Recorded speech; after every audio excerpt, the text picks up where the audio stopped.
In this pro tip session, we'll focus on powder-coated tumblers and optimizing processing and accuracy. One of the hardest tumblers to process is the blue one, very similarly the red one. So here we can see how the tumbler is positioned in the cylindrical attachment with the small cone on the right side that helps with alignment. One of the very important things to do is to make sure that your drive pins are exposed far enough to lock into the cone.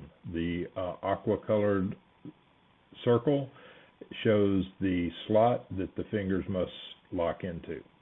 So here we can see the better view of the cones on the left side and the right side. Many customers use the small cone reversed so that it's easier to center the water bottle on the cone.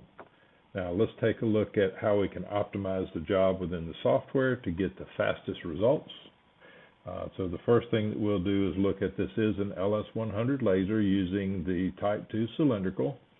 Then we will next make sure that we've selected the bottom-up processing so that we keep our workspace clean. We use power setting of 95, a speed of 20% with one pass on this LS100 40 watt. I'm going to set my DPI-X to 600 and my DPI-Y to 300 so that my processing time is faster. Next, I'll preview the job.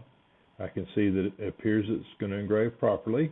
I will close that, and now I can view the runtime, which is going to be about 3 minutes 2 seconds. If 2 passes were made on this job, it would be over 5 minutes. So we'll close the preview, send the job to the laser. This is a good time to save the settings if you want to. Now here's our finished run on the insulated tumbler.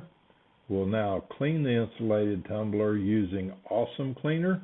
This only takes a couple of seconds, works really well on the red tumblers also. This is one of the best cleaners we've found for cleaning powder-coated tumblers post-process.